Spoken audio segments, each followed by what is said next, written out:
Hi everyone, welcome back to my channel. For those that are new here, my name is Marina and I am your local Philly real estate expert. On this channel, we talk about all things Philly and the surrounding suburbs. Today, we're going to be talking about a really important topic. We're going to be going through closing costs. And I'm going to be using a real example from a real house that I've sold and represented buyers for.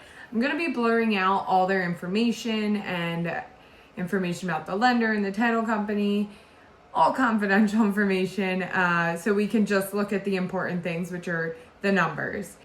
So I'm going to be explaining something that a lot of buyers don't really understand until they're under contract with an accepted offer on a property that they're going to purchase. I think a lot of buyers here, if they're buying in Philly, to save 3 to 5% of the purchase price, but they don't really know where that money is going or what's being paid with it. So today we're going to break that down. By the end of this video, you're going to know what closing costs actually include, which ones are Philly specific, what's negotiable and what's not, and how to realistically budget for this so it's not a sticker shock at the finish line.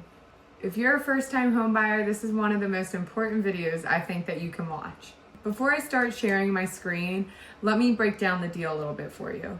This home was purchased in Philly. The purchase price was $265,000. You heard that right.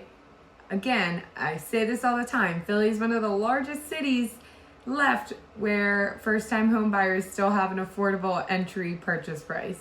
So again, the purchase price was $265,000. They put only 3% down, and they also negotiated a seller assist, which we'll talk about that later. Oh, and it was a conventional loan. It's important to note that this purchase took place in Philly because our fees are much higher than the surrounding suburbs. That's because we have a high transfer tax. So if you're watching this to compare with numbers that you have seen online for say Jersey or Delco or somewhere on the main line or out in Bucks County, this is why the numbers may differ a little bit. Okay, on the screen, you're looking at what's called a closing disclosure. So this is the final document you'll get before closing. It's basically a giant receipt showing who paid what, where every dollar went, and how much cash the buyer is actually bringing to closing. It looks intimidating, and honestly it can be, but I'm going to break it down piece by piece. Let's look at the big picture, the cash to close. Let's start with the number everyone cares about first. And I'm gonna scroll all the way down here. Cash to close from borrower is $15,586.20. So for this buyer, the total cash to close was about $15,500. That number is not just closing costs. The cash to close includes your down payment plus your closing costs, minus any deposits you already paid, and minus any seller credits that you may have negotiated. So when people say closing costs were $15,000, it's not usually accurate. It usually includes everything all in, including mortgage, down payment, and seller's assist and everything like that. So let's break it down properly. So let's start at the top after we saw our cash to close. I know you're eager to see that. The purchase price, again, I said this was $265,000 to purchase this property, and they put 3% down. So their loan amount was, the bank is only loaning them $257,050. They got a really great interest rate, 6%. Their monthly principal and interest is $1,500. However, their estimated total monthly payments are around $2,100. So the reason for it being a little bit more than $1,500 is because they have mortgage insurance, which is something that is an added cost each month to your mortgage payments if you have less than 20% down. So it's really important to stay in touch with your realtor and on top of the local market and what's happening, because once you think you either hit 20% in terms of paying off your loan, or if you think there's enough comps to show in the neighborhood that your property is now worth X amount and you have 20% equity now, they will send an appraiser out and take that mortgage insurance off of your monthly payments. So you also have estimated escrow. This is for things like taxes and homeowners insurance. Page 2 starts with loan costs. These fees are tied directly to getting the mortgage, and on this deal, loan costs were a little over $5,000, as you can see right here. Here's what all of this includes. We have our lender administration or origination fees. We have our appraisal fees, our credit report, flood certification, and tax service fees. These are pretty standard across most loans. An important thing to know is some lender fees are negotiable. Some lenders charge more than others. This is why I always tell buyers, rate shopping is great, but fee shopping matters too. Don't get tricked by some slimy lender who says he'll give you a 5.5 rate and then he's going to tack on fees that kind of have it equal out at the end of the day. That's why I always recommend lenders that I know and trust, because I know that they don't play dirty like that and won't tack on expensive fees that aren't standard or they're not upfront with in the first place. We're going to be talking about some prepaid costs and escrows. This section trips people up the most, I think. These are not junk fees. They are just expenses that you'd be paying anyway, but you're paying them upfront at closing. So you'll see things like homeowners insurance paid in advance, prepaid interest, property taxes, escrow reserves. For this buyer, prepaids and escrow items were several $1,000s. And it's important to remember that you're not losing this money, you're funding accounts that pay for your future bills.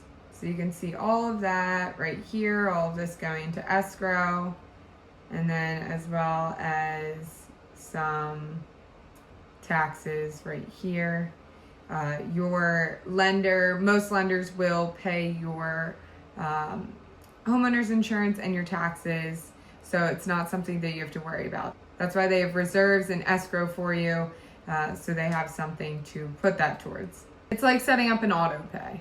Let's talk about what makes Philly transfer taxes. This is one of the biggest line items that you'll see, and you can see that right here. Line 2 to Philadelphia County, $4,700. Philly transfer taxes are currently at 4.58% of the purchase price, but don't worry, this is split equally between the buyer and the seller. So this is about 2.29% of $265,000. That is going to the city. We also have our state tax right here. That amount is $1,300.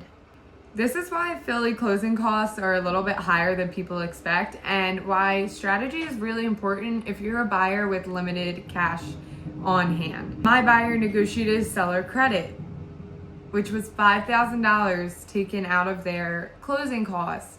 So again, their cash to close were about $15,500, and without that seller's assist, it would have been $20,500. So it really does make a huge impact if you can negotiate a seller's assist. So you'll also see some title and recording and miscellaneous fees. This is title insurance, recording fees, settlement and escrow charges, water certifications, right down here, and some city-specific requirements. None of these are random. They're required to legally transfer ownership and protect you and the lender. Are they exciting? No. Are they necessary? Yes. So what should you realistically budget for? In Philly, the safe rule of thumb that I always tell my buyers is 3 to 5% of the purchase price. It all really depends on your loan type, timing, and seller credits that we can negotiate. Could it be higher? Yes. Could it be lower? Yes. The goal is to not guess. The goal is to start planning and have a plan early on. And what better way to do that than to schedule a buyer consultation with me, and let's talk about your situation. I love buyer consultations. They're fun. We can grab a beer, we can grab a coffee, lunch, whatever you want. If you're a busy person, let's hop on Zoom. But we can really get into the nitty gritty of this and make a game plan for you on a one-on-one. So right here you can see the escrowed property costs over 1 year, and they have this for property taxes, homeowners insurance, and mortgage insurance. So if you're thinking about buying in Philly and you're curious to know what your numbers look like and not just a Google estimate, I'm happy to walk through that with you. Again, schedule a buyer consultation with me. That's what that's for. We'll talk about your specific situation. No pressure, no commitment, just real numbers and a real plan. I promise you will walk out of there feeling more confident about the process than when you walked in. If this video helped you, please like it, subscribe, and comment if you have any questions. My DMs are open, or email me anytime, wherever I have more room. Thank you so much. Until next week.